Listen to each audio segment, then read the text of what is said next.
할렐루야. 거룩한 주일 하루, 주일 아침이 아니고요. 주일 오후 예배 가운데 나오신 모든 예수마을 형제 자매님들을 주님의 이름으로 환영하고 축복합니다.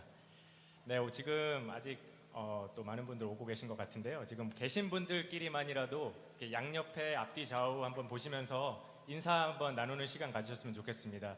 안녕하세요. 잘 지내셨나요? 뵙게 돼서 반갑습니다. 아무튼 인사 한번 나누는 시간 가지셨으면 좋겠습니다. 이렇게 예배 자리에 여러분들과 함께 모여서 하나님을 예배할 수 있는 이런 기회를 갖게 되는 게 얼마나 우리에게 서로가 큰 축복인지 모르겠습니다.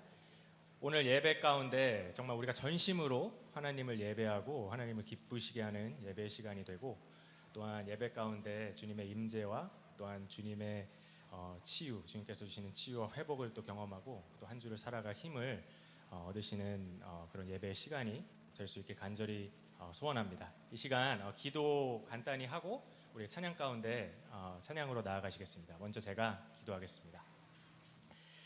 사랑과 은혜가 많으신 하나님 아버지, 감사합니다. 오늘 귀한 주일하루 저에게 허락해 주시고 예배의 자리로 우리 귀한 형제 자매님들 보내주셔서 감사합니다. 저희가 예배 드릴 때 전심으로 주님을 예배할 수 있도록 도와주셨고, 우리의 모든 존재로 주님을 높이고 아버지 주님께 영광 돌리는 그런 시간이 될 수 있도록 주님 인도하여 주시옵소서. 삶에 여러 가지 또 피곤하고 또 여러 가지 어려운 일 가운데 또 참여한 우리 형제 자매님들 계실 텐데, 예배를 통해서 새 힘을 얻고 정말 또 회복과 치유를 또한 경험하는 그런 귀한 예배 시간이 될 수 있도록 주님 이끌어 주시옵소서. 저희가 찬양 가운데 주님께로 나아갈 때 아버지 정말 주님의 영광을 또한 볼 수 있는 그런 귀한 시간 될 수 있도록 주님 인도하여 주시옵소서. 예배 처음 시간입니다. 주님 마치는 시간까지 함께해 주실 줄 믿사옵고 살아계신 주 예수님 이름으로 기도드립니다. 아멘. 네, 이 시간 다 같이 일어나셔서 찬양으로 주님 앞에 나아가시겠습니다.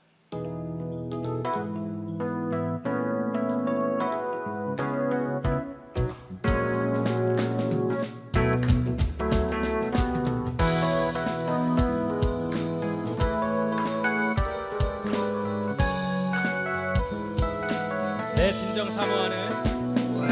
진정 사모하는 친구가 되시는 구주 예수님은 아름다워라. 산 밑에 백합화요 빛나는 새벽별, 주님 영원할 길 아주 없도다. 내 맘이 아플 적에 큰 위로 되시며 나 외로울 때 좋은 친구라. 주는 저 산 밑에 백합 빛나는 새벽별, 이 땅 위에 비길 것이 없도다. 내 몸의 모든 염려 이 세상 고락한 나와 항상 같이 하여 주시고, 시험을 당할 때에 악마에게 교를 즉시 물리치사 날 지키시네. 온 세상 날 버려도 주 예수 안 버려 끝까지 나를 돌아보시니. 주는 저 산 밑에 백합 빛나는 새벽별, 이 땅 위에 비길 것이 없도다. 온 세상 날 버려도 주 예수 안 버려 끝까지 나를 돌아보시니.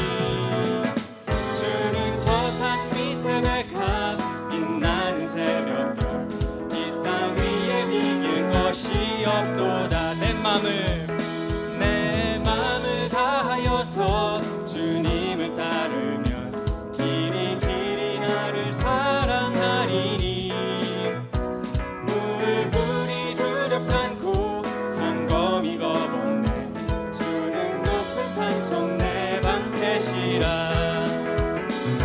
내 영혼 먹이시는 은혜 누리고 나 친히 주를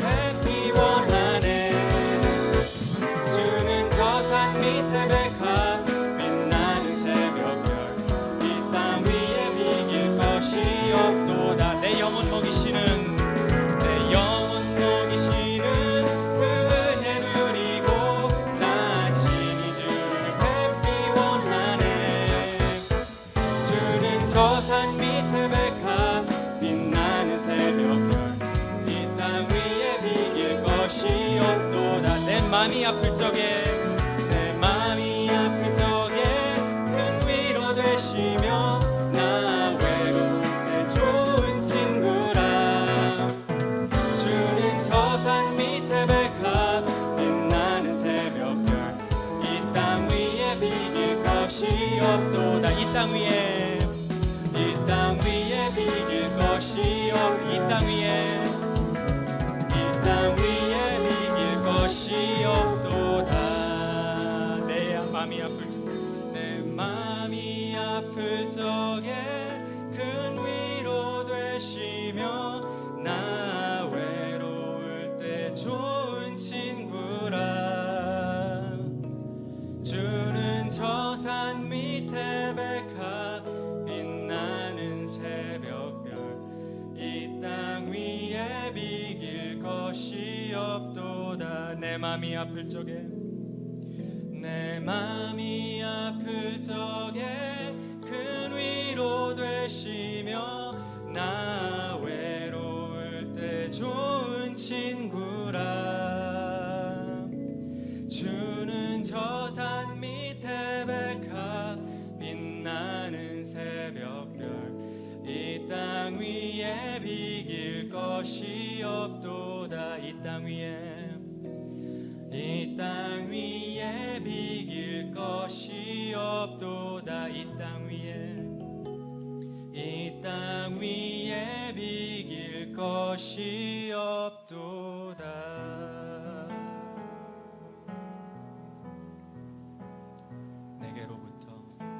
내게로부터 눈을 들어 주를 보기 시작할 때 주의 일을 보겠네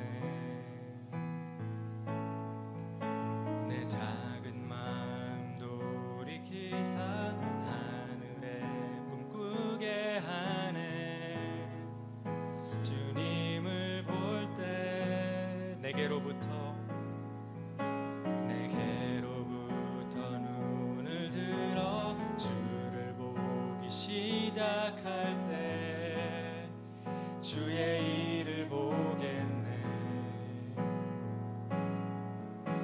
내 작은 마음 돌이키사 하늘에 꿈꾸게 하네 주님을 볼 때 모든 시선을 주님께 드리고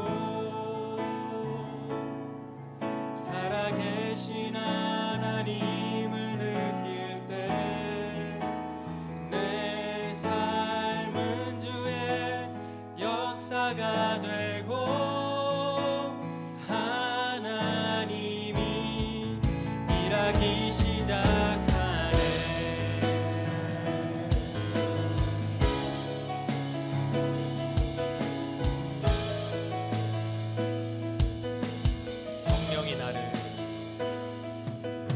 성령이 나를 변화시켜 모든 두려움 사라질 때 주의 일을 보겠네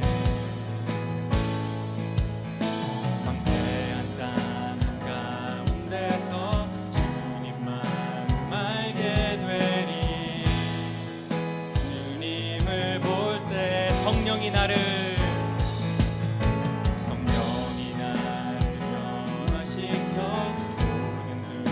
사라질 때 주의 일을 보겠네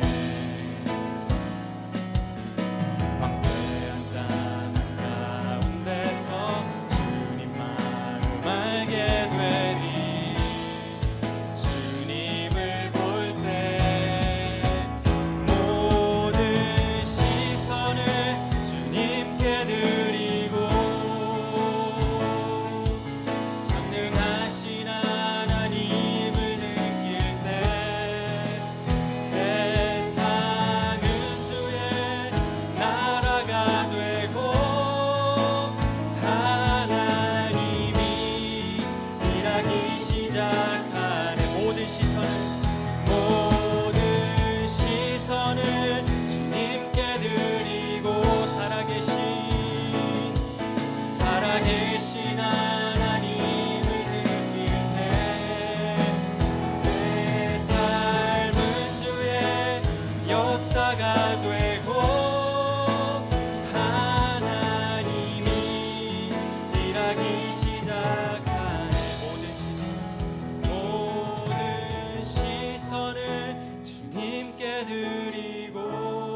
전능하신 하나님을 느낄 때 세상은 주의 나라가 되고 하나님이 일하기 시작하네. 모든 시선을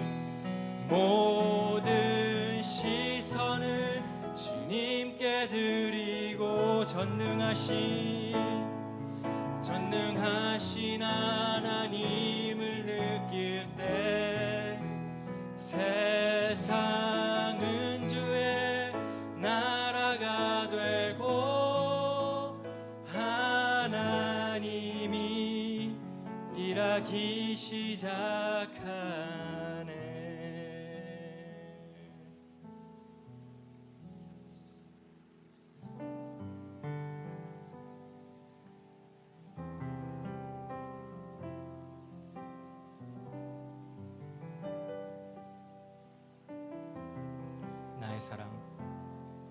나의 사랑 너는 어여쁘고 참 귀하다. 어느 보석보다 귀하다. 내가 사랑스럽지 않을 때 너를 온전히 사랑하고 너와 함께하려 내가 왔노라. 주의 사랑 이 사랑은 결코 변치 않아. 모든 계절 돌보시네. 풀은 마르고 꽃은 시드나 주의 말씀은 신실해. 실수가 없으신 주만 바라라. 주님의 나라와 뜻이 나의 삶 속에 임하시며 주님 알기를 주만 보기를 소망해.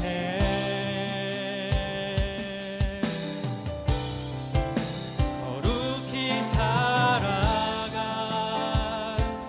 힘과 두려움 없는 믿음 주신 나의 하나님 완전한 사랑 찬양해.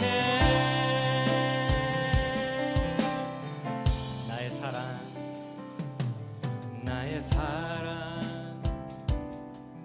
너는 어여쁘고 참 귀하다. 어느 보석보다 귀하다. 내가 사랑스럽지 않을 때 너를 온전히 사랑하고 너와 함께하려 내가 왔노라. 주의 사랑 이 사랑은 결코 변치 않아. 모든 계절 돌보시네. 풀은 마르고 꽃은 시드나 주의 말씀은 신실해. 실수가 없으신 주만 바라라. 주님의 나라와 뜻이 나의 삶 속에 임하시며 주님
마시며 주님 알기를 주만 보기를 소망해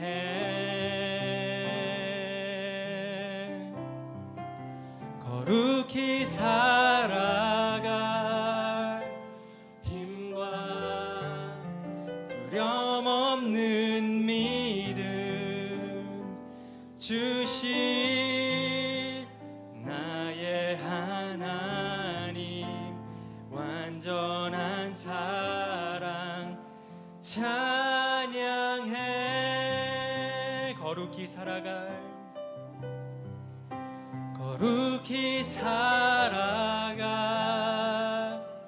힘과 두려움 없는 믿음 주실 나의 하나님 완전한 사랑 찬양해. 이 시간 오늘 예배를 위해서 함께 기도하며 나아가시겠습니다. 성령의 임재가 충만한 예배의 시간 되게 하여 주시옵소서. 그리고 선포되는 말씀 가운데 우리의 삶이 소성케 되고 우리의 인생이 변화되고 우리 삶에 새로운 결단이 있는 그런 예배의 시간, 정말 주님만을 높이고 주님께 집중하는 그런 예배의 시간이 될 수 있도록 이 시간 함께 기도하며 나아가시겠습니다.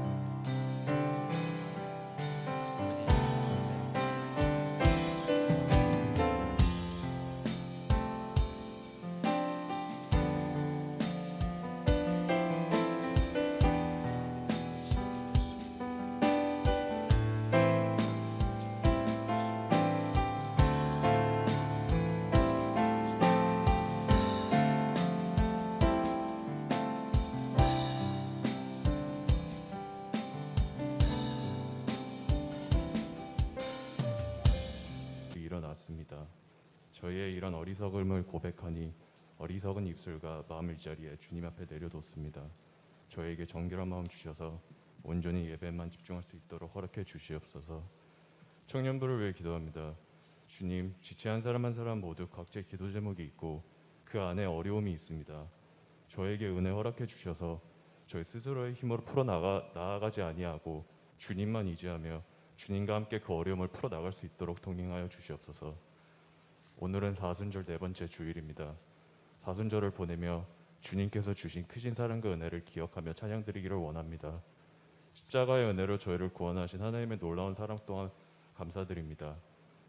사순절을 맞이하며 더욱더 주님 생각하며 주님 닮아가는 삶이 되기를 기도합니다. 다음 달에 있는 수양회를 위해 기도합니다. 수양회를 통해 예배와 말씀으로 주님을 인격적으로 만나고 그리고 하나님의 공동체로서 성장할 수 있는 시간 허락해 주시옵소서. 그리고 모든 준비 과정 가운데 목사님과 리더진들에게도 은혜 내려주셔서 지혜롭게 계획하고 준비할 수 있도록 동행하여 주시옵소서. 지구 곳곳에선 전쟁과 핍박, 고통 속에서 살아간 사람들이 있습니다. 전쟁만이 아니라 여러 대립과 다툼, 종교적인 핍박, 가난, 사람들의 죄성으로부터 비롯된 많은 아픔과 고통이 속히 멈추고 해결될 수 있도록 주님께서 은혜 내려주시옵소서. 지금 드려질 예배를 위해 기도합니다. 저희가 다른 걸 또 생각하지 아니하고 오직 이 시간 주님만 집중하며 목사님의 말씀을 통해서 선포되는 말씀이 세상과 맞서 싸우는 귀한 무기가 될 수 있도록 인도하여 주시옵소서. 또한 말씀 전하시는 강 목사님도 성령 충만하게 인도하여 주시고 저의 마음과 영을 열어주셔서 이번 주 살아갈 때 주님과 동행하는 삶 살 수 있도록 함께하여 주시옵소서. 주님께 모든 걸 감사드리며 거룩하신 예수님의 이름으로 기도합니다.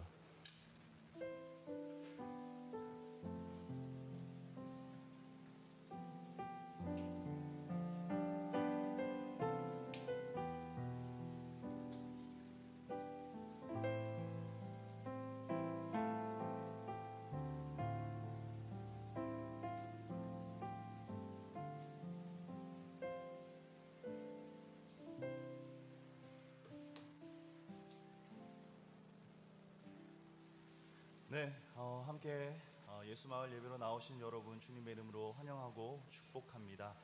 건강한 모습으로 우리 함께 이렇게 모일 수 있어서 참 하나님께 감사한 것 같습니다. 혹시나 여러분들 중에 오늘 처음 또는 두 번째로 예수마을 방문해 주신 지체들은 예배가 마치고 옆에 있는 웰커밍 룸에서 우리 새가족 팀과 함께 인사 나누고 돌아가시면 좋겠습니다. 몇 가지 광고 말씀 드리겠습니다. 우리 다음 주죠, 4월 3일 주일에는 예배 후에 새가족 환영회를 갖도록 하겠습니다. 2022년 새가족들을 환영하고 게임과 식사를 함께 나누며 즐거운 교제를 가지려고 합니다. 여러분 많이 참석해 주시고 함께 즐거운 교제를 통해 서로 또 친밀함을 나누는 시간 되기를 소망합니다. 2022년 예수마을 수양회가 이제 한 달 정도, 한 달도 이제 안 남았죠. 4월 22일부터 24일까지 진행이 됩니다.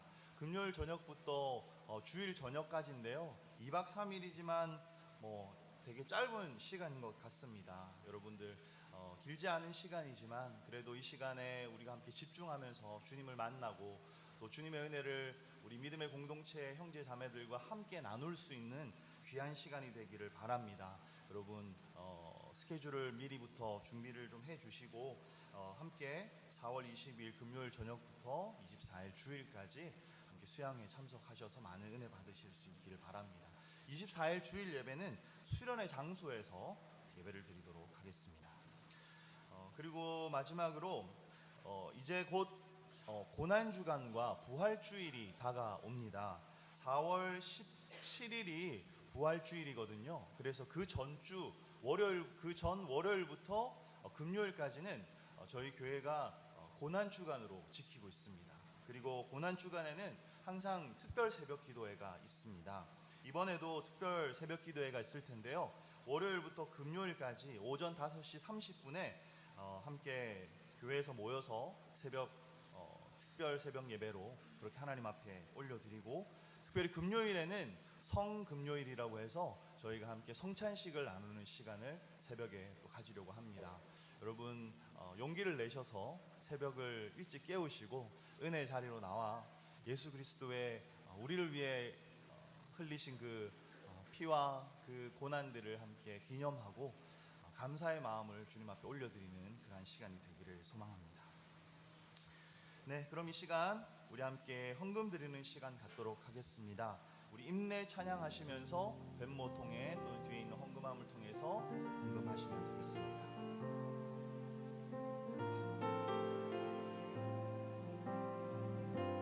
우리 모두 예배하는 자 되어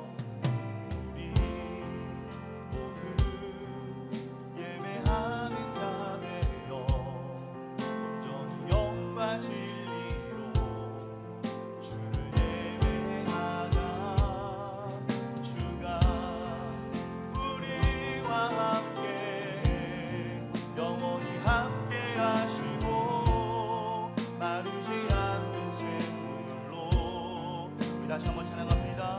우리 모두 예배하는 자 되어 영과 진리로 주를 예배하자. 주가 우리와 함께 영원히 함께 하시고 마르지 않는 샘물로 우리를 채우시리라. 기도하겠습니다. 하나님 아버지, 오늘도 귀한 주일을 맞아 예배로 우리의 발걸음을 인도하여 주시고 이 시간 다시 한번 주님을 기억하고 주님의 임재 앞에 서게 하여 주셔서 감사합니다. 하나님, 특별히 이 예배의 시간 우리가 빈손으로 나오지 아니하고 주님께 우리의 마음과 정성을 담은 예물을 올려드립니다. 하나님, 이 예물을 기쁘게 받아 주시옵시고 주님의 나라, 주님의 영광 위하여 아름답게 사용하여 주시옵소서. 혹시나 경제적인 어려움으로 드릴 것이 없는 지체들에게 주님의 은혜의 손길, 주님의 인도의 손길을 허락하여 주셔서 우리의 삶이 정말 주님께 드릴 것이 풍성하며 감사함으로 주님께 드릴 수 있는 우리 믿음의 형제 자매 다 될 수 있도록 주님 축복하여 주시옵소서. 살아계신 예수 그리스도의 이름으로 기도드립니다. 아멘. 네, 이제 하나님 말씀 함께 나누도록 하겠습니다. 오늘 함께 나누실 말씀은 창세기 18장 16절에서 26절까지의 말씀입니다. 창세기 18장 16절에서 26절까지의 말씀, 오늘은 아브라함의 중보라는 제목으로 함께 말씀을 나누겠습니다. 우리 16절 제가 먼저 읽고 17절 여러분들이 읽고 교독하도록 하겠습니다. 그 사람들이 거기서 일어나서 소돔으로 향하고 아브라함은 그들을 전송하러 함께 나가니라. 여호와께서 이르시되 내가 하려는 것을 아브라함에게 숨기겠느냐. 아브라함은 강대한 나라가 되고 천하 만민은 그로 말미암아 복을 받게 될 것이 아니냐. 내가 그로 그 자식과 본속에게 명하여 여호와의 도를 지켜 의와 공도를 행하게 하려고 그를 택하였나니 이는 나 여호와가 아브라함에게 대하여 말한 일을 이루려 함이니라. 여호와께서 또 이르시되 소돔과 고모라에 대한 부르짖음이 크고 그 죄악이 심히 무거우니 내가 이제 내려가서 그 모든 행한 것이 과연 내게 들린 부르짖음과 같은지 그렇지 않은지 내가 보고 알려 하노라. 그 사람들이 거기서 떠나 소돔으로 향하여 가고 아브라함은 여호와 앞에 그대로 섰더니 아브라함이 가까이 나아가 이르되 주께서 의인을 악인과 함께 멸하려 하시나이까. 그 성 중에 의인 50이 있을지라도 주께서 그곳을 멸하시고 그 50 의인을 위하여 용서하지 아니하시리까. 주께서 이같이 하사 의인을 악인과 함께 죽이심은 부당하오며 의인과 악인을 같이 하심도 부당하니이다. 세상을 심판하시는 이가 정의를 행하실 것이 아니니. 함께 읽겠습니다. 여호와께서 이르시되 내가 만일 소돔 성 가운데에서 의인 50명을 찾으면 그들을 위하여 온 지역을 용서하리라. 아멘. 지난주에 제가 한 신문을 보았는데요, 우크라이나 난민들을 돕고 있는 교회들의 이야기를 전해 듣게 되었습니다. 우크라이나와 국경을 맞대고 있는 몰도바의 수도 키시나우에 있는 이마고데이라는 교회 이야기였는데요, 이 이마고데이의 교회 미하이 치사리 목사님은, 이름이 조금 독특하시죠? 미하이 치사리 목사님은 처음에는 우크라이나에서 사역하시는 한 친구 선교사님을 대피시키기 위해서 국경으로 달려갔다고 합니다. 그런데 국경에 도착하시자 이 난리의 범위가 어느 정도인지를 보게 되셨고 집으로 돌아오셔서는 교회 안에 난민들을 위한 쉼터를 만드셨다고 합니다. 그리고는 밴 한 대를 렌트하셔서 2시간 정도 거리인 그 국경 지역을 오가면서 피난민들을 데려와 교회에서 묵을 수 있도록 했다고 합니다. 식사와 옷 그리고 잠자리는 제공을 했는데 교회 내에 샤워 시설이 없었다고 해요. 그러자 이번에는 교회 성도님들이 자신들의 집을 오픈해서 이 난민들이 샤워를 할 수 있도록 했고요. 아이가 있는 가정은 난민 가족들을 방문할 때에 아이들을 데려와서 그 난민 아이들과 함께 어울려 놀 수 있도록 하고 어머니들을 함께 모여서 기도를 했다고 합니다. 전쟁통에 아이고 어른이고 얼마나 큰 정신적 충격을 받았겠습니까? 그런데 이들에게 생활에 필요한 것만이 아니라 정서적으로 또 영적으로도 이들을 돕는 일을 그 교회가 감당을 했던 것이죠. 그렇다고 이 난민들이요 다 크리스천이 아니었다고 합니다. 오히려 이 치사리 목사님은 말씀하시기를 우리 교회가 무슬림으로 절반이 채워질 것이라고는 내 생전에 상상도 못했습니다 라는 그런 말을 했다고 해요. 그러니까 누구든지 어려움에 처한 사람들을 받아들이셔서 그렇게 이 이마고데이 교회가 함께 섬기고 있는 것이죠.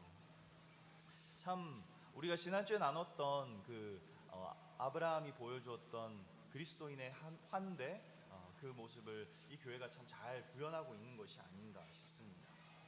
이 이라크 전쟁이 터지고 나서 이제는 접경국들만이 아니라 조금 멀리 떨어져 있는 나라들도 이 난민들을 향한 도움의 손길을 뻗고 있습니다. 그리고 교회들도 이 일에 최선을 다하고 있죠. 많은 교회들이 또 그리스도인들이 난민들을 돕고 있고요. 미사일과 총탄이 날아다니고 있는 우크라이나 안에까지 들어가서 남아있는 사람들을 돕고 있는 선교사님들과 그리스도인들이 많다고 합니다. 이 이야기를 들으면서 한편으로 그런 생각이 들었습니다.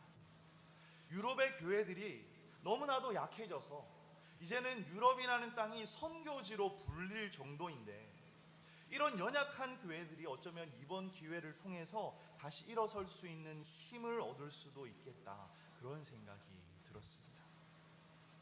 여러분, 우리도 매일 우크라이나의 소식을 듣습니다. 전쟁이 길어지고 있고요. 많은 사람들이 죽고 피난을 떠나고 심각한 어려움에 당한 사람들이 계속 늘어나고 있습니다. 아마 이 뉴스를 접하는 여러분들 모두가 마음에 참으로 안타까움을 느끼고 있을 것 같아요. 그렇다면 여러분, 우리 그리스도인들이 이때에 과연 무엇을 할 수 있을까요? 만약 우리가 실제적인 도움을 줄 수 있는 기회를 만나게 된다면 여러분, 우리가 도움의 손길을 내밀어야 되겠죠. 그리고 또한 우리가 함께 할 수 있는, 누구나 함께 할 수 있는 한 가지가 있습니다. 바로 이 끔찍한 전쟁의 영향 아래에 있는 사람들을 위해 기도하는 것입니다. 이들을 위해서 중보 기도하는 것이죠. 한편으로는 그런 생각도 들 수 있을 것 같습니다. 우리가 기도한다고 달라지는 게 있나요? 그냥 기도하자고 하니까 하는 거지, 실제로 우리가 기도한다고 우크라이나 땅에서 뭔가 달라지는 게 있을까요? 여러분, 어쩌면 우리 머릿속에 그런 생각이 스쳐 지나갈 수도 있을 것 같아요. 오늘 말씀을 준비하면서 어쩌면 오늘 이 설교가 그런 질문, 그런 의문에 대한 답이 될 수 있겠다라는 생각을 했습니다. 오늘 설교의 제목은 아브라함의 중보입니다. 아브라함이 소돔과 고모라 땅을 위해 중보 기도 드린 사건에 관한 말씀이 오늘 설교의 중심 내용이죠. 여러분, 중보라는 단어, 중보 기도라는 단어는 사실 교회 바깥에서는 잘 쓰지 않는 단어인 것 같습니다. 중보라고 하는 단어의 사전적 의미를 제가 찾아봤는데요, 두 사람 사이에서 일이 성사되도록 주선하는 것을 의미한다고 합니다. 그러니까 중보기도는 간단하게 말해서 내가 아닌 다른 사람과 하나님의 사이를 이어주는 것입니다. 내가 아닌 다른 사람을 위해 기도하는 것이 중보기도입니다. 여러분들은 내가 아닌 다른 사람들을 위해서 얼마나 기도해 보셨습니까? 부모님을 위해서, 친구를 위해서, 교회를 위해서, 또는 우크라이나와 같은 멀리 떨어진 지역을 위해서도 우리가 기도한다면 그것이 바로 중보기도인 것이죠. 오늘 본문에서 아브라함은 손을 이렇게 모으고 눈을 감고 기도를 하지는 않았지만 하나님께 소돔과 고모라 땅의 사람들의 구원을 위해서 간청을 드리며 중보기도를 하고 있습니다. 여러분, 지난주 설교가 좀 기억이 나시는지 모르겠습니다. 하나님께서 두 명의 천사들과 함께 사람의 모습으로 아브라함을 찾아오셨습니다. 아브라함은 이 세 분을 아주 극진히 대접하고 영접했죠. 이제 하나님께서 아브라함의 집을 떠나시려고 하시고 아브라함은 하나님을 전송해 드렸는데요, 이때 하나님께서 아브라함에게 두 가지 이야기를 말씀하십니다. 우리 18절부터 21절까지의 말씀 다시 한번 읽어볼까요? 우리 한 목소리로 함께 읽도록 하겠습니다. 아브라함은 강대한 나라가 되고 천하 만민은 그로 말미암아 복을 받게 될 것이 아니냐. 내가 그로 그 자식과 권속에게 명하여 여호와의 도를 지켜 의와 공도를 행하게 하려고 그를 택하였나니, 이는 나 여호와가 아브라함에게 대하여 말한 일을 이루려 함이니라. 여호와께서 또 이르시되 소돔과 고모라에 대한 부르짖음이 크고 그 죄악이 심히 무거우니 내가 이제 내려가서 그 모든 행한 것이 과연 내게 들린 부르짖음과 같은지 그렇지 않은지 내가 보고 알려 하노라. 아멘. 먼저 이 18절과 19절은 하나님께서 약속하셨던 것이죠. 아브라함, 네가 복의 근원, 복의 통로가 되게 할 것인데 이 복이 무엇인지를 설명하고 있는 구절입니다. 아브라함을 통해서 천하 만민에게 퍼질 그 복이 무엇이냐? 그것은 바로 여호와의 도, 그러니까 하나님의 길을 따라 의로운 삶을 살아갈 수 있게 도와주는 것이라고 말씀하십니다. 그런 의미에서 여러분, 이 자리에 모여 있는 우리 모두는 아브라함의 그 축복의 통로된 삶의 어떤 열매라고 볼 수가 있겠죠. 그리고 두 번째로, 하나님은 소돔과 고모라의 죄가 너무 심각하기 때문에 그것을 직접 확인해 보시려고 한다고 말씀하셨습니다. 그리고 이 말씀이 끝나자마자 아브라함의 중보기도, 중재가 시작되죠. 여러분, 우리는요, 이 아브라함의 중보기도에서 아주 중요한 기도의 원리들을 찾아볼 수 있습니다. 우리의 기도, 우리의 중보기도가 바로 이러해야 한다라는 것이죠. 우리 함께 오늘은 세 가지 특징에 대해서 한번 살펴보려고 합니다.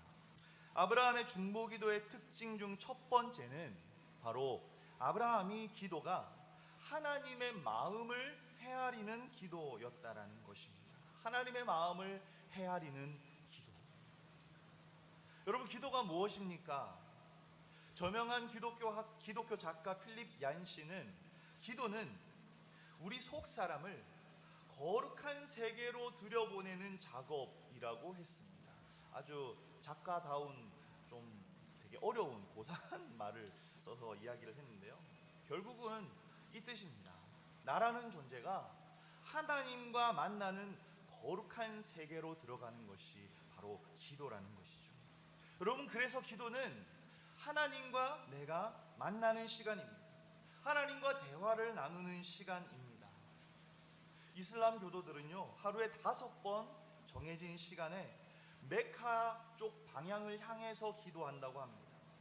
그들이 그냥 드리고 싶은 기도를 드리는 게 아니라고 해요. 저는 원하는 기도들을 막 할 수 있는 줄 알았는데요, 이들은 정해진 구절을 암송하면서 또 방법이 있죠.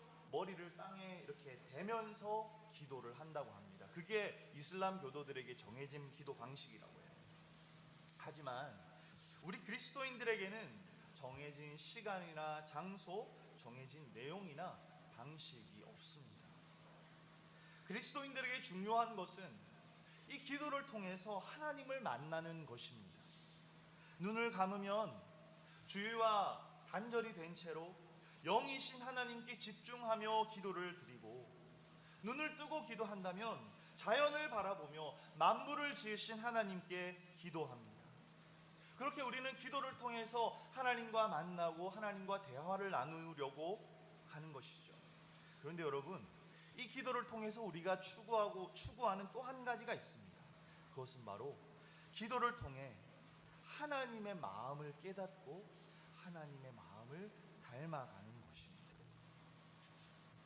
하나님께서 아브라함의 전송을 받으시면서 처음 하신 말씀이 17절 말씀인데요. 우리 17절 말씀을 한 번 더 읽어보실까요? 우리 함께 읽겠습니다.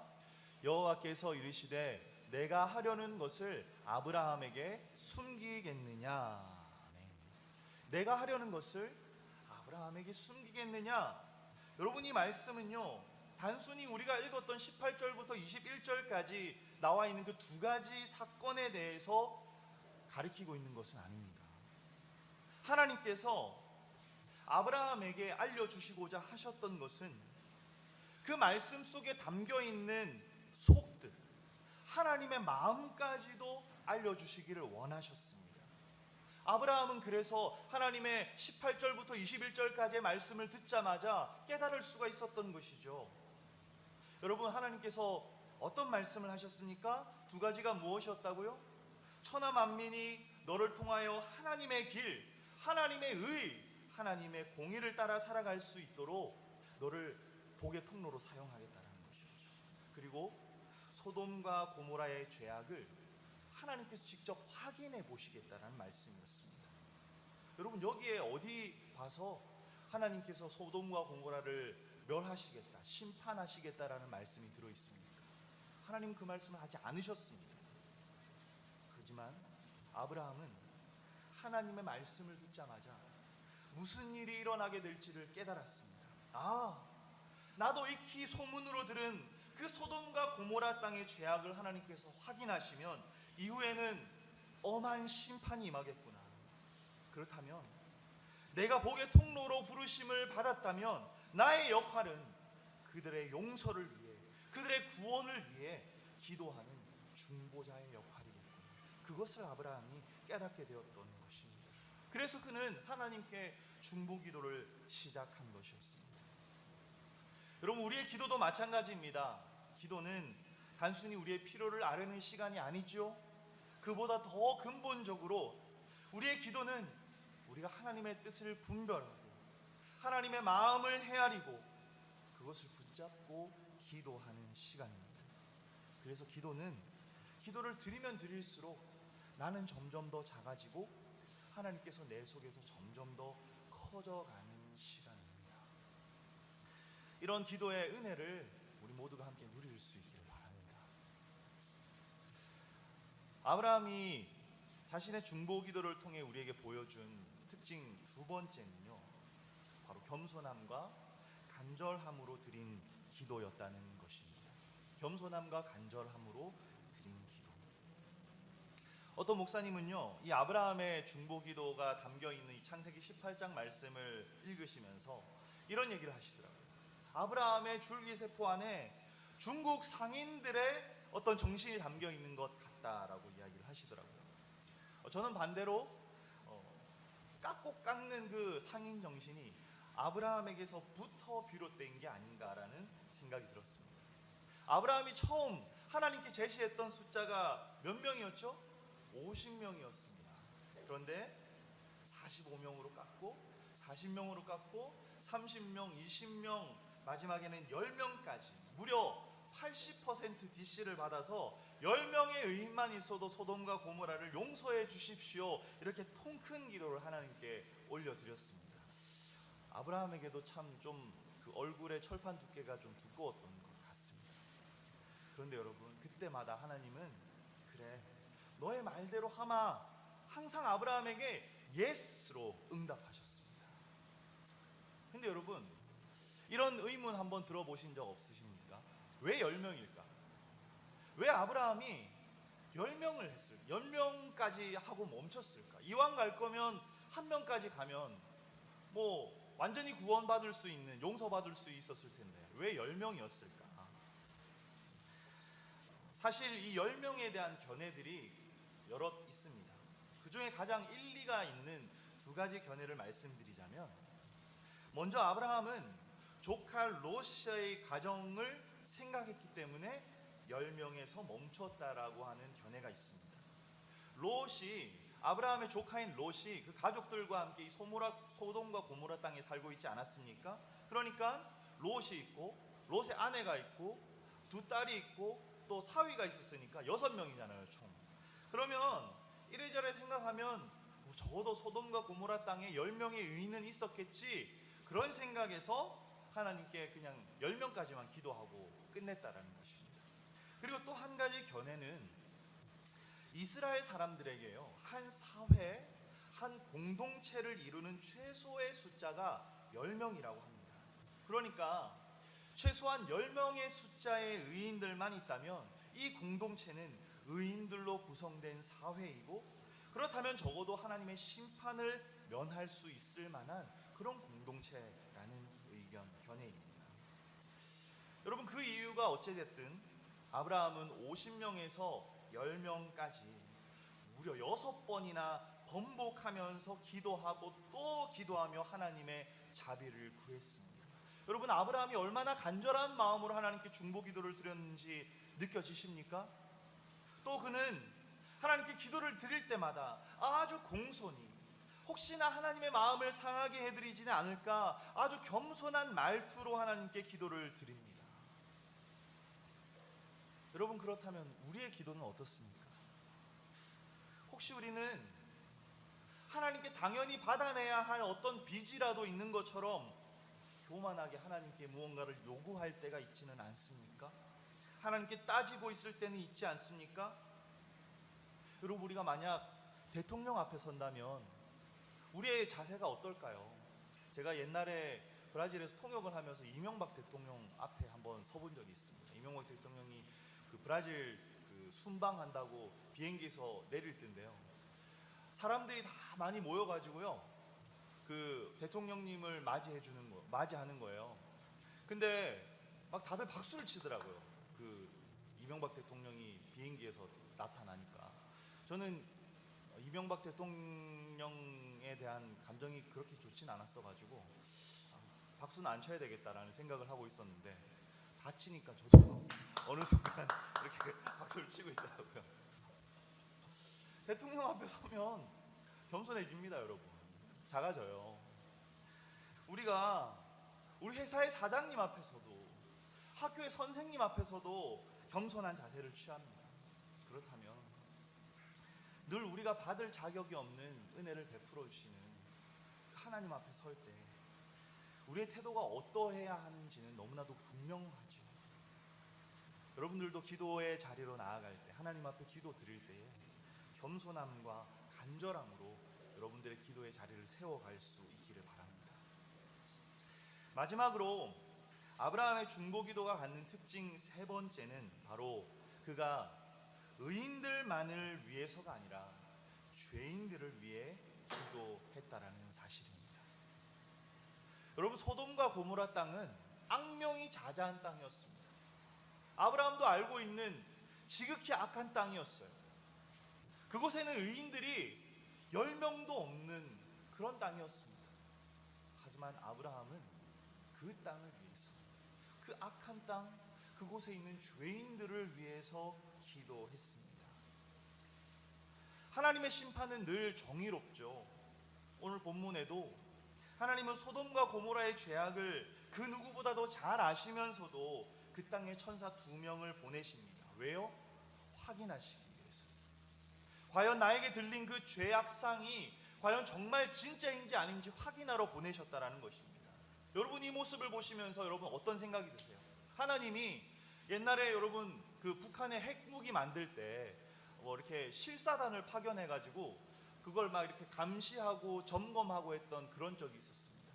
또 어떤 범죄 현장이 발생하면 그곳에 검시관들이 나와서 범죄 현장을 확인하죠.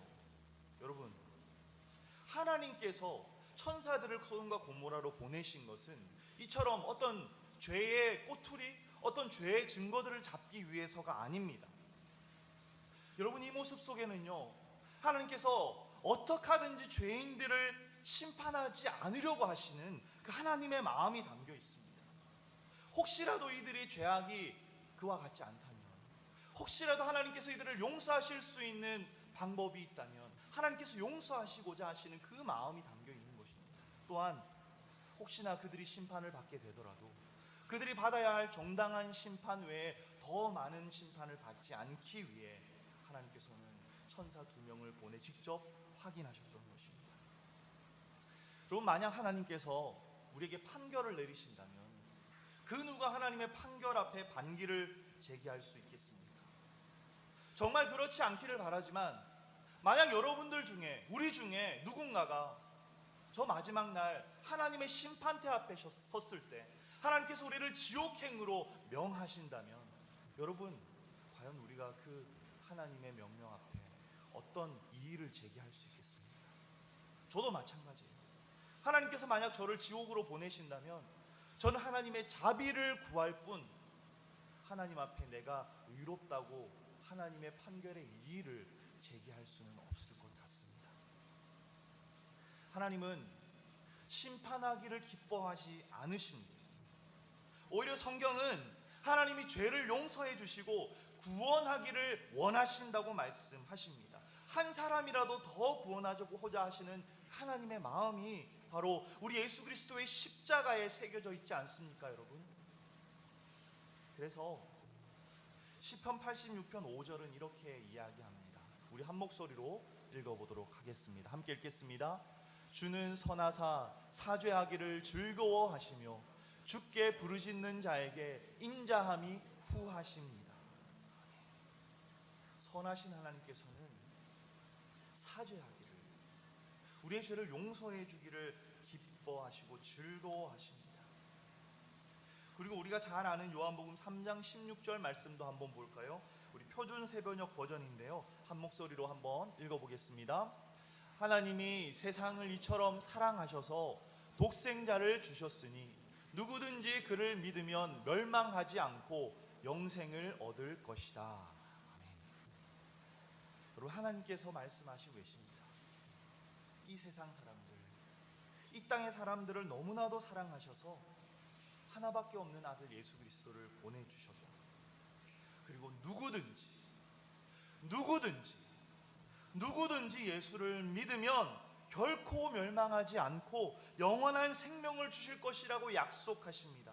여러분, 이 누구든지라는 단어에 담겨있는 하나님의 마음을 느껴보실 수 있기를 바랍니다.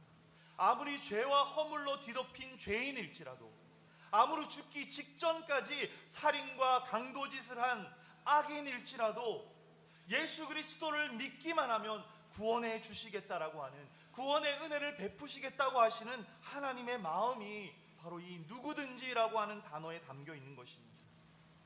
여러분, 하나님의 이 마음을 우리도 함께 헤아릴 수 있기를 바랍니다. 여러분, 우리는 혹시나 의인들을 위해서만 기도하진 않습니까? 악한 사람들, 싸가지 없는 사람들, 나에게 악하게 대하는 사람들, 그런 사람들은 마땅히 벌받고 심판받아 마땅하기에 그런 사람들을 위해서는 기도하지 않아도 된다라는 마음이 우리에게 혹시나 있지는 않습니까? 예수님께서는 원수를 위해서도 기도하라고 말씀하셨습니다. 여러분, 우크라이나를 위해서 함께 기도해 주십시오. 그리고 러시아 군인들과 또한 푸틴을 위해서도 여러분 기도해 주십시오. 그들에게 하나님의 은혜가 임하기를 기도해 주십시오. 그것이 바로 하나님의 마음을 헤아리고 닮은 기도입니다. 결론을 맺으려고 합니다. 우리 그리스도인들에게 기도는 옵션이 아닙니다. 우리에게 세 끼 식사는 옵션일 수 있지만 적어도 하루 한 끼는 필수이지 않습니까? 우리가 그리스도인으로서 생존하기 위해서는, 우리가 그리스도인다운 삶을 살아가기 위해서는 최소한 필요한 한 가지가 있는데, 그것이 바로 기도입니다. 기도의 필요성과 유익을 우리는 참 많이 알고 있습니다. 많은 사람들이 간증하고 있고요. 저도 살면서 기도의 은혜를 많이 경험하였습니다. 하지만 여러분, 교회에 다니는 사람들 중 기도 생활을 신실하게 해나가는 그리스도인들이 비교적 많지 않습니다. 이사야 59장 13절 이하를 보면 이사야서가 적혔던 그 당시에도 이스라엘이 얼마나 타락했는지, 공의를 지키는 사람이 없고 정의를 찾아볼 수 없는 시대였다고 합니다. 성실하고 정직한 사람들이 설 자리가 없었다고 말씀하고 있고요.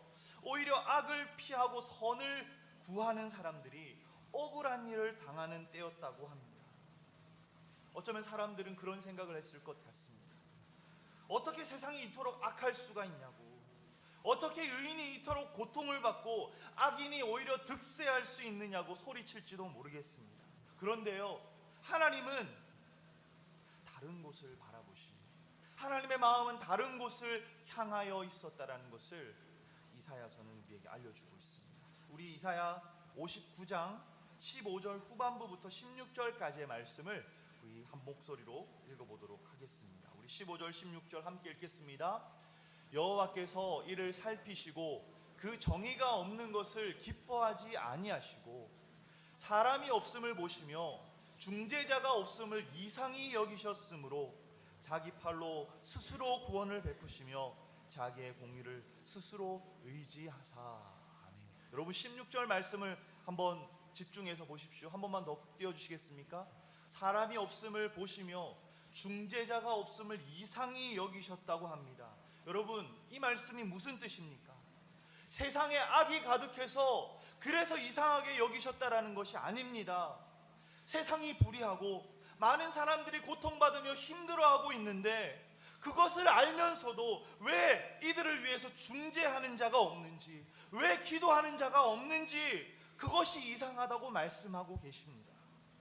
왜 이들을 위해 불타는 마음, 하나님의 마음을 붙잡고 기도하며 이들을 위해 하나님의 공의가 이루어지기를 간구하는 이가 없냐는 것입니다. 여러분, 하나님은 하나님의 마음을 붙잡고 기도할 수 있는 의인 한 사람을 찾고 계십니다. 우리 주위를 둘러보십시오. 우리가 살아가고 있는 이 세상 얼마나 부당한 일이 많고 차별이 많습니까? 얼마나 힘과 능력과 돈 때문에 서러운 일이 많습니까? 여러분, 이러한 시대를 살아가고 있는 우리가, 이러한 세상을 보고 있는 우리 그리스도인들이 무엇을 해야 합니까? 단순히 그것을 욕하고 분노하고, 그러면서도 우리가 할 수 있는 게 없다고, 어쩔 수 없다고 세상을 따르고 대세를 따르는 것, 과연 그것이 우리 그리스도인이 해야 할 일입니까? 아닙니다. 우리는 하나님의 마음을 헤아리고 하나님의 마음을 붙잡고 기도해야 합니다. 우리가 이 어두운 세상 속에서 하나님의 길, 올바른 길을 보여줄 수 있는 복의 통로로 부르심을 받았다면, 여러분, 우리는 함께 기도할 수 있어야 합니다. 하나님과 세상을 이어주는 중보자, 중재자의 역할을 감당해야 합니다. 나 혼자 구원받고 나 혼자 하나님의 은혜를 누리며 살아가는 것이 아닙니다. 나로 인해서 더 많은 사람들이 예수 그리스도의 복음을 들을 수 있도록, 더 많은 사람들이 하나님의 은혜 아래 살아갈 수 있도록 다른 사람들을 위해서 중보하며 기도해야 합니다. 여러분, 이번 한 주 우리 함께 결단할 수 있기를 바랍니다. 하나님, 아브라함을 진정한 복의 통로로 부르셨듯 우리도 하나님의 은혜와 사랑의 통로로 살아가겠습니다. 우리가 살아가고 있는 공간, 집에서, 어쩌면 가족들과 또 룸메들 사이에서, 또는 우리가 살아가고 있는 직장에서, 학교에서, 내 삶의 바운더리에 보내주신 사람들을 위해, 그리고 하나님께서 우리에게 보여주고 계신 세상 곳곳에 흩어져 있는 많은 고통받고 있는 이들을 위해 우리가 함께 중보기도합니다. 하나님의 마음을 닮은 삶을 살아가겠다고 우리 함께 결단할 수 있기를 바랍니다. 그렇게 아브라함과 같이 하나님의 거룩한 복의 통로로 부름받은 자의 삶을 함께 살아가며 그 은혜를 충만히 누릴 수 있는 저와 여러분들이 되시기를 간절히 소망합니다. 우리 시간 함께 기도했으면 합니다. 우리 기도하실 때 우리는 의인의 기도가 필요한 시대를 살고 있습니다. 많은 죄악과 고통과 아픔이 이 세상을 덮고 있기 때문입니다. 하나님은 이러한 시대를 살아가는 우리가 이 시대의 다른 모습, 하나님을 닮은 거룩한 모습을 보여줄 수 있기를 바라십니다. 이 시대를 변화시키고 이 시대를 위해 기도하고 이 어두운 시대에 하나님의 빛을 비출 통로로 우리를 부르셨습니다. 여러분, 하나님은 우리의 기도를 사용하셔서 일하십니다. 그것이 하나님의 방법입니다. 여러분들의 마음속에는 어떤 거룩한 부담이 있습니까? 어떤 이들이 여러분들의 눈에 들어오고 여러분들에게 상한 마음으로 다가옵니까? 하나님께서 우리의 눈에, 우리의 마음에 거룩한 부담감을 주신다면 우리 그것을 위해 기도해야 합니다. 우리 함께 기도할 때, 하나님, 저를 아브라함과 같이 복의 통로로 불러주셔서 감사합니다. 하나님, 이제 기도로서, 중보 기도로서 그 부르심에 합당한 삶을 조금씩 더 살아나가겠습니다. 저를 기도의 사람으로 서게 하여 주시옵시고, 저에게 하나님의 마음을 부어주셔서 하나님의 마음을 품고 기도하는 믿음의 사람 되게 하여 주시옵소서. 복의 통로로 저를 사용하여 주시옵소서. 그런 마음으로 우리 함께 합심으로 기도하겠습니다. 하나님, 우리 마음을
하나님 아버지, 우리의 기도의 제목들을 돌아봅니다.